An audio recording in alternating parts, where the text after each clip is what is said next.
Your feet on the ground. Big breath. And bring attention back to the here and now, to yourself.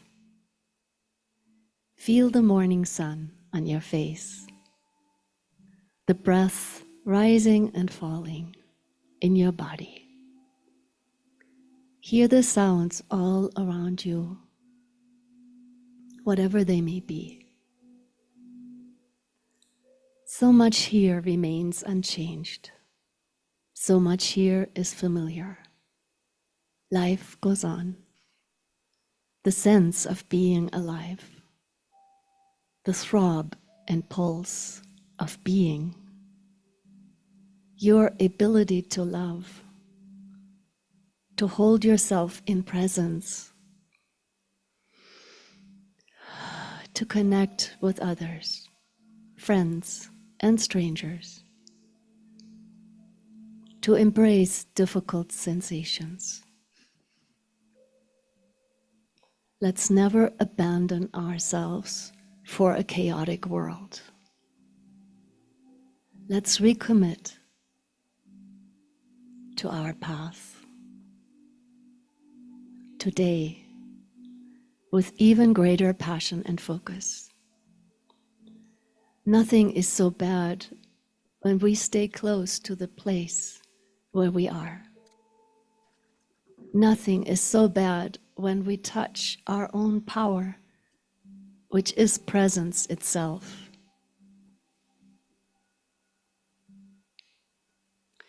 Maybe this is what we all long for, a deep self-love, which is really the love of life itself. It's so easy to forget and get caught up in the mind with all its seeking and struggle and problems.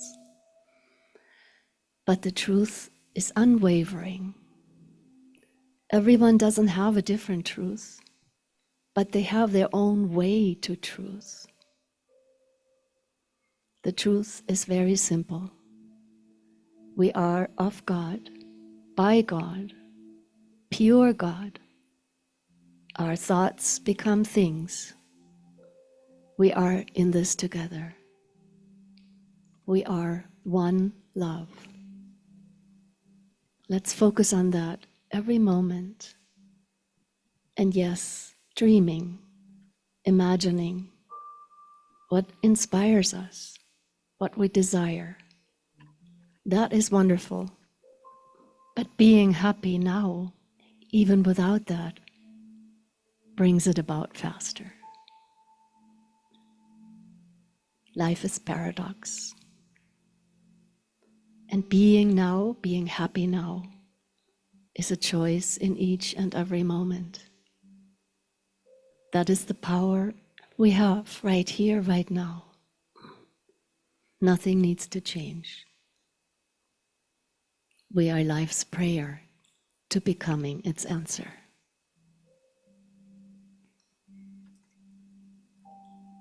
It is my soul song, my constant companion, my home, my reason, my joy, and my life.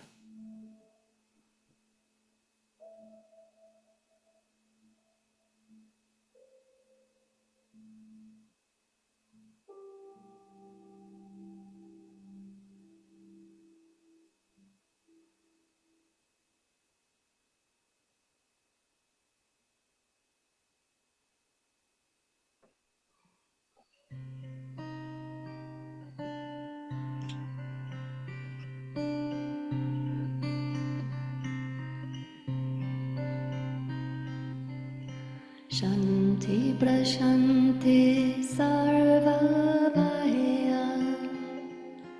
upashamani swaha. Shanti prashanti sarvabhaya upashamani swaha. Shanti prashanti sarvabhaya upashamani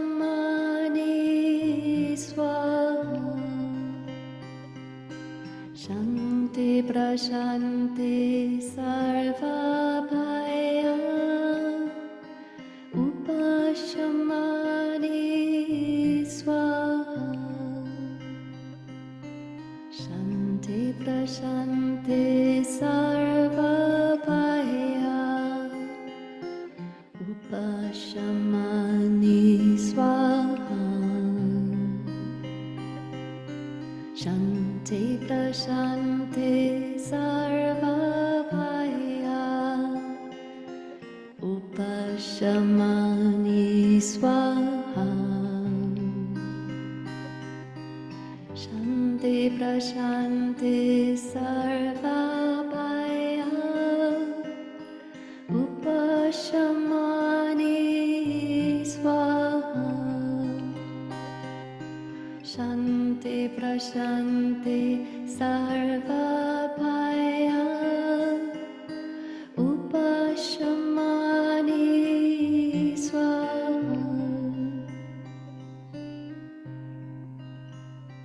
Invoking the supreme peace, I offer and surrender the quality of fear to its source in the higher, formless, universal mind. And so it is. Shanti prashanti sarvabhaya upashamani swaha. Shanti prashanti sarvabhaya upashamani swaha. Shanti prashanti sarvabhaya upashamani swaha. Shanti prashanti sarvabhaya upashamani swaha.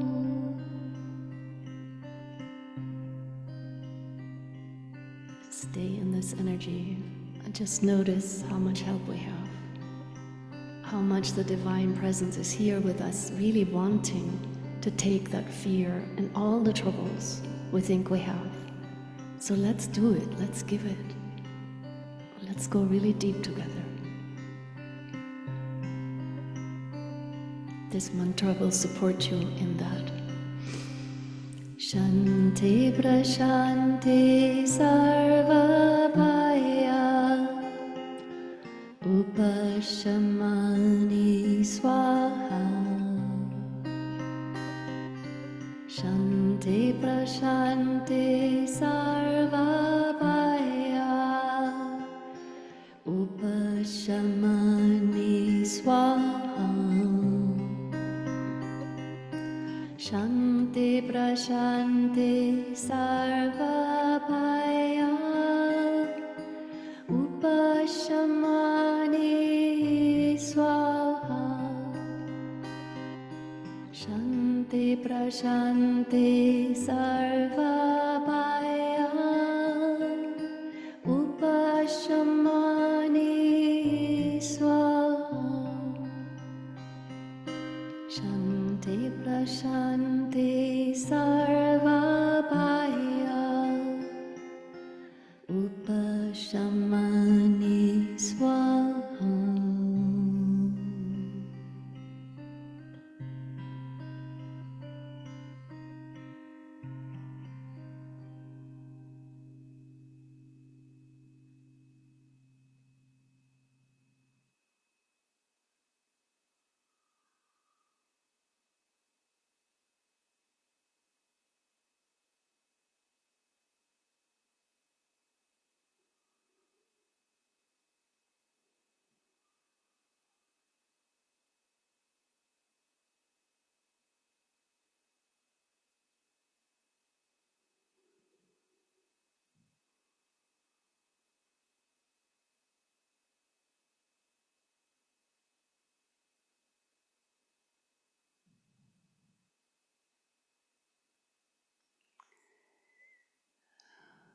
Become aware of your breath and this space and this frequency right now. And we don't ever have to leave that. And I really want to thank you for going so deep together. I don't know about you, but my whole body was tingling because the presence is so strong. And that is the purpose of a Sunday service, isn't it? To do that and to support each other. So when those sacred moments happen, we want to stay with them for a while and then see if we can just keep them active, keep that door open. So recently, a lot of very old, deep patterns have come up in my life, and all I can do is to be very honest with the divine and say, you know, me and most humans don't know anything about unconditional love. We just don't know. We've been so deeply conditioned, so deeply traumatized. So can you help me to learn more, to know more of what that frequency is? So I had to become very open and humble and allow for that divine, my divine partner, my divine essence, my only one, my beloved, to teach me. And so now in all these storms that are going on in the world and even in my neighborhood around us, and the war on nature and all these heartbreaking things that I was saying no to, it doesn't matter. It doesn't matter if we say no, it's still happening. But I needed to bring my heart back into alignment. And in the end, I'm always grateful for the challenges. Not in the moment, I wish them gone, but I'm grateful for the challenges afterwards, because each one brings me closer into the heart of God. And that's where I want to live all the time. I can't even stand it anymore to be away from, in my consciousness, in my awareness, and my attention, to be away from my beloved. I just can't do it. And so I now just make that a partnership. I invoke that partner, the divine partner in my heart and in my being, with everything. And I just keep focusing on the fact that there is nothing I could do or be or say that would be judged by that presence. Nothing. I am the one who judges it. And maybe my fellows, my fellow human beings, even my friends, might judge. But that presence doesn't. So when I chose that title to be "The Light is Through the Shadow,"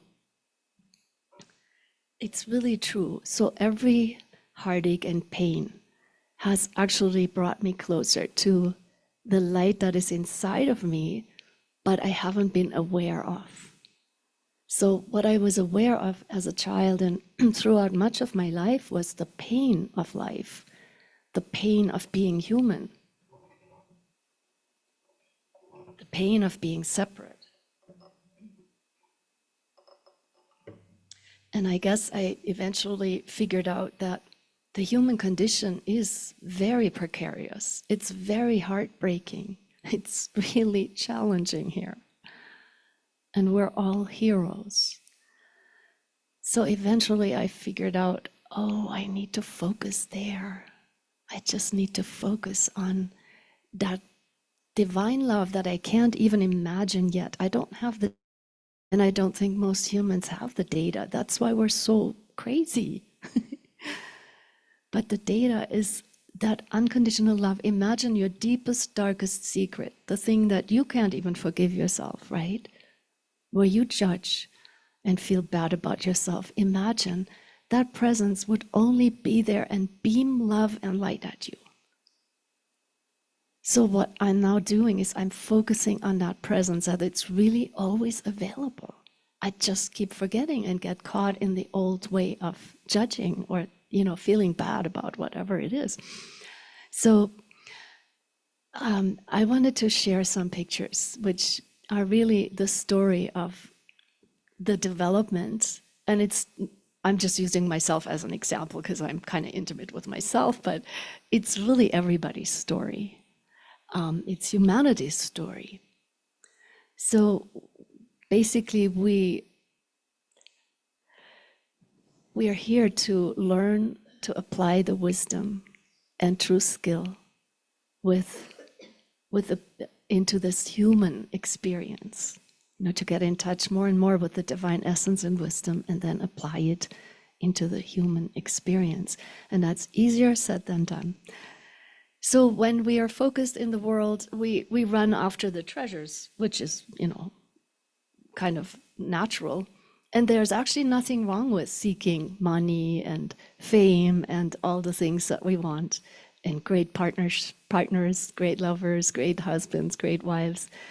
But eventually we're realizing, oh, what I'm chasing always changes. It doesn't last. Even if I achieve it, it might go away. And we realize that they might be substitutes for the real treasure. So, but the journey is valuable. It isn't like this is all a waste of time. It's like a shaman in the indigenous tribes.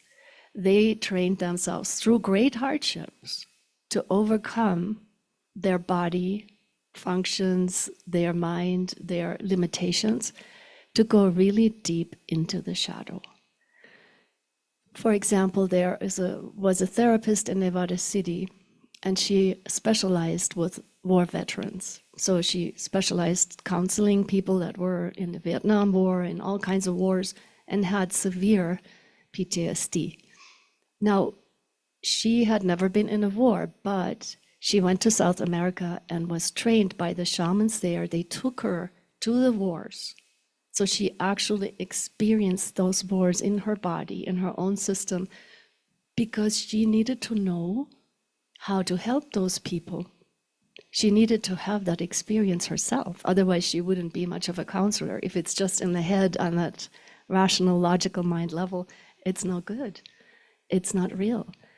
So she went through incredible pain to learn that. And then she was very effective with the people that she counseled. She was very popular and very good as a therapist.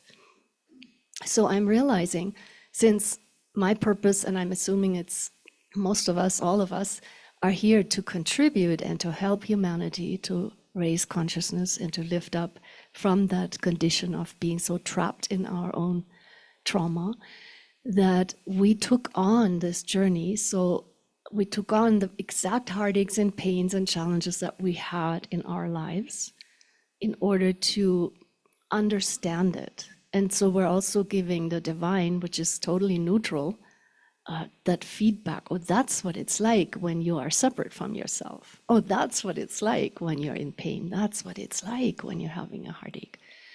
And then we can use that experience to be truly helpful here. So it becomes a greater strength, as if we had never had the heartaches and the challenges. We become much, much stronger. And that's what happened with me now. I'm counseling and I can be of much more help to people because I've climbed that mountain and I know the territory, so I can be a good mountain guide. And that's all I am. I'm just showing the way that if it works for me, I tried everything under the sky that I could. And if it works for me, it's a good chance that it works for most people, because I had a very, stubborn and complicated setup here.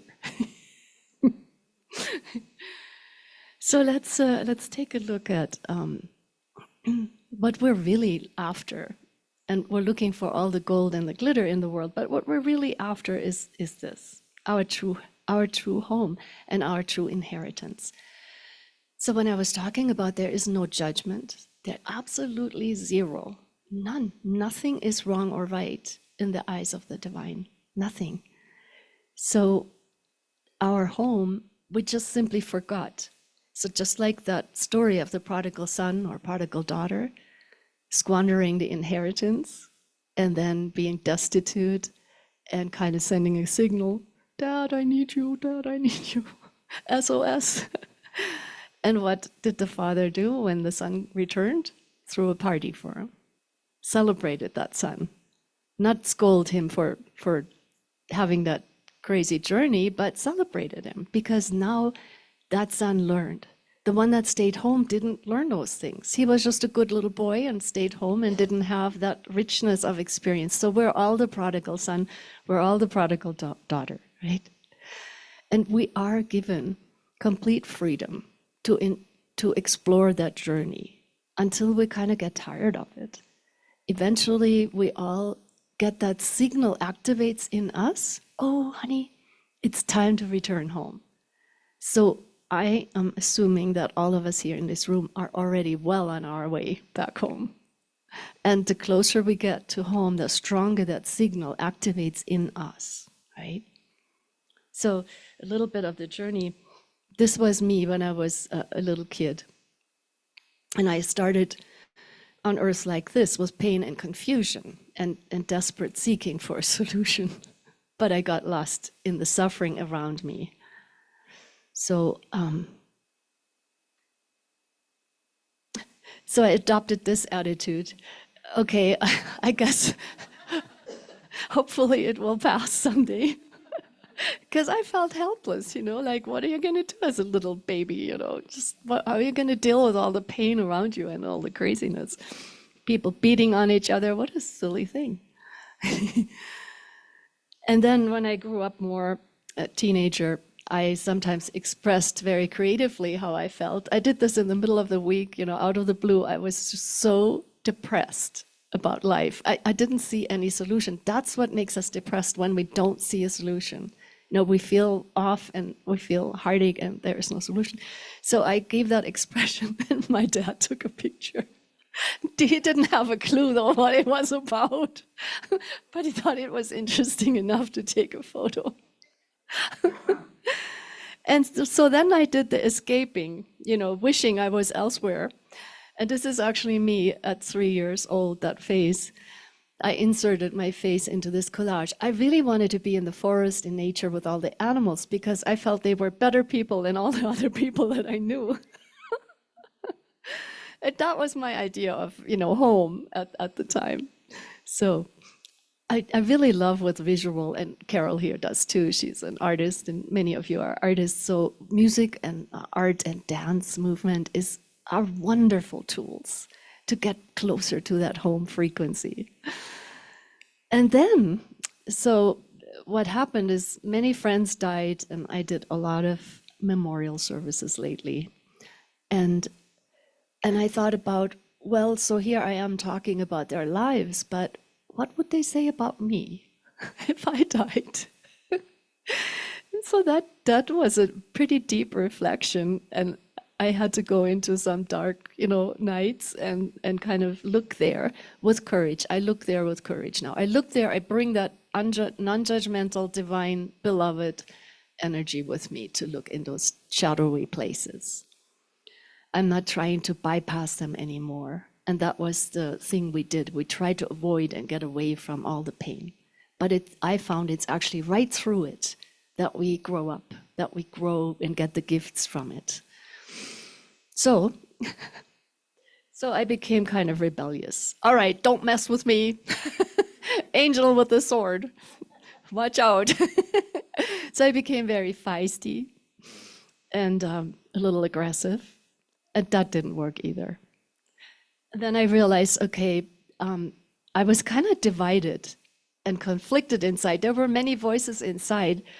And one of my teachers, he's a master in India, a disciple came once and asked, well, I want to be enlightened. I really want enlightenment. And the master said, which one of you? There are about thousands of different personalities in you. Which one wants enlightenment? Because he had many other desires. And so then he laughed and he eventually got very free. But So exploring the duality inside of us, really being very courageous to look where nobody wants to look. That's a really good thing to do. And then came some more escape wishes. Now, I had a fantasy, beam me up, Scotty. I want to leave this earth. It's way too crazy here. But look at the light on the top right corner, that heart of light. So what this is 3 pear-shaped lights that are in the formation of that. And this is actually on our land. So I was recording my album Benediction at the time in a little cabin right at the edge of this field, meadow. And I took my camera and took a picture from the deck of the cabin of the rainbow, because I love rainbows. And I took a whole bunch of pictures of the rainbow. But when I then imported the pictures into my computer, one of them had that that heart of light in the sky and the trail, like a trail of light underneath it. And then there were 2 more, you don't see it in this photo, 2 more very unusual lights on the ground to the left. So I figured, okay, there were 5 of them, but they only needed 3 to make the heart in the sky. So I just took it as a message of love and encouragement. And so I made the collage with the spaceship. And then I realized, okay, the human condition is pretty much like that. We focus on the gate, and we focus on the walls and the floor and the cage, and we don't realize what's above right there. We can just hop out. Oh gosh. I love that picture. I really love it. It's funny and a little tragic too. So Leonard Cohen sings, "Forget your perfect offering. There is a crack in everything. That's how the light gets in." So another quote, "If you have no shadow, you are not in the light."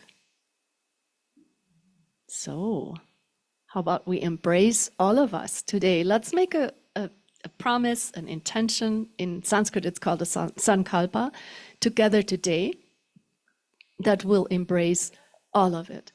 We're not standing by ourselves most of the time. Let's stand by ourselves and our own journey. It's really amazing the way it is. What do you say? Are you in? Show me your hand if you're in. Okay, show me 2 hands if you're really in. All right, here. That's what I'm interested in, to embrace it and to stand by me, to become undivided, right?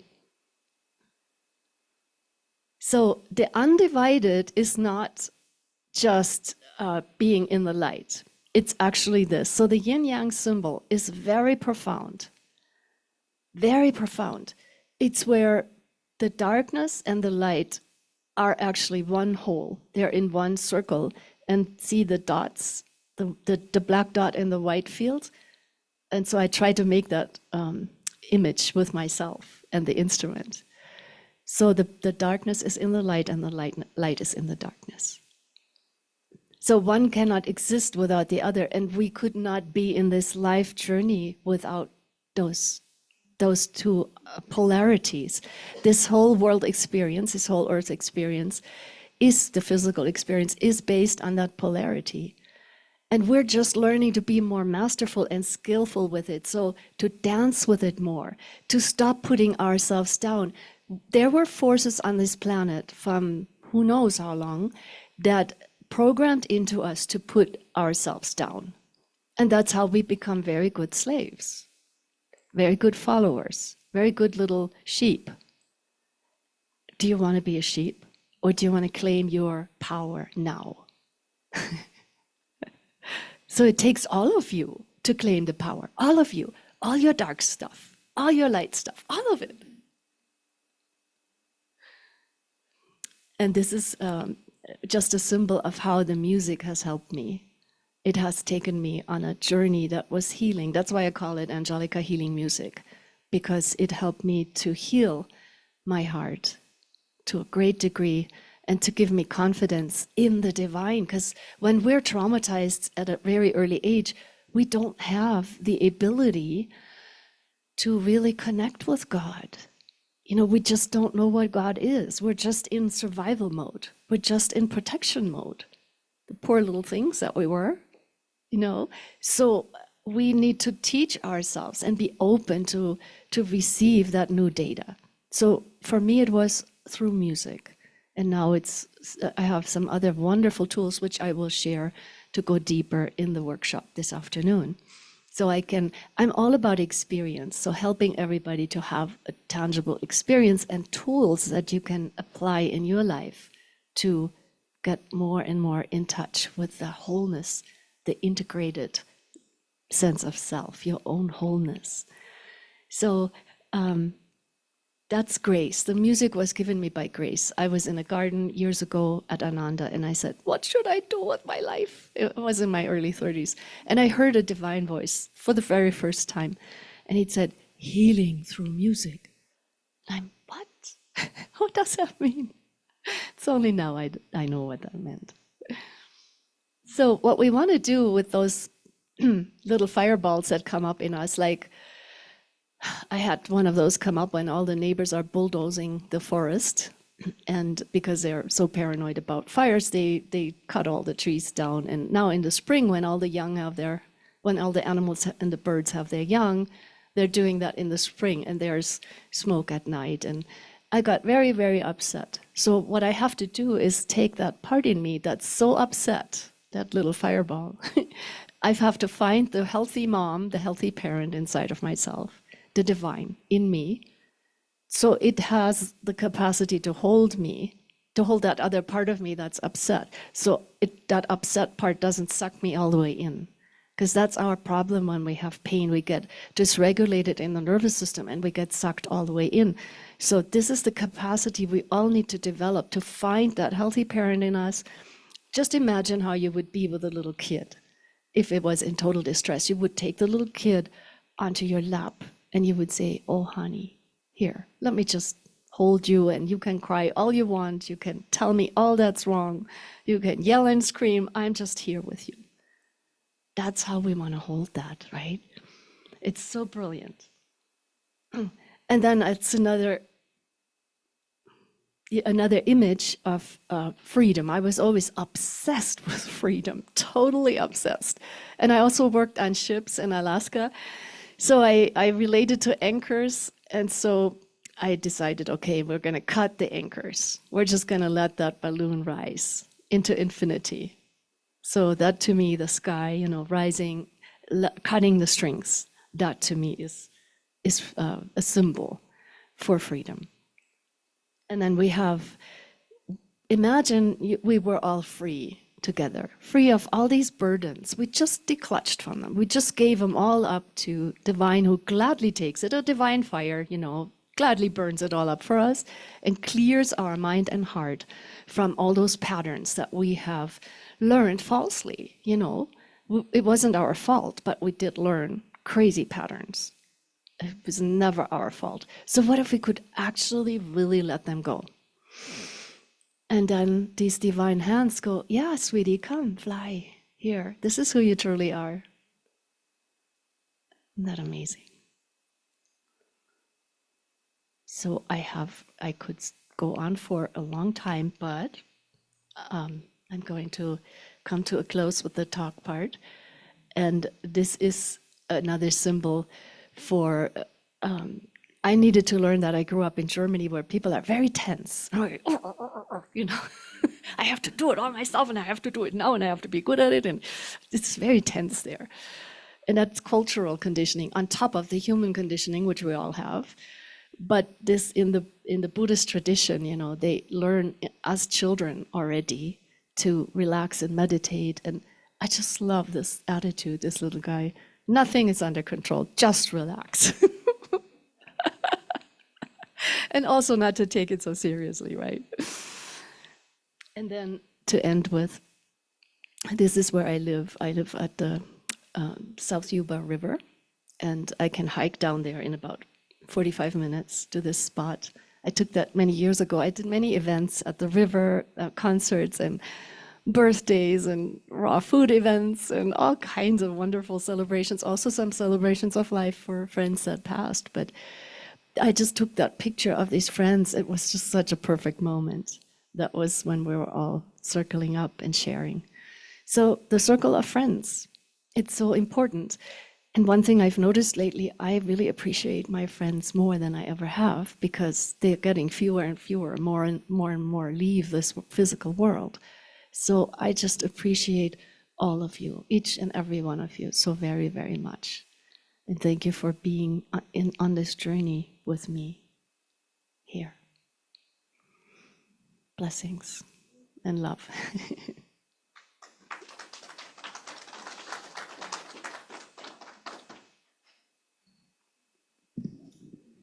That was wonderful, Angelika. Thank you for sharing your journey with us. A lot of wisdom in that.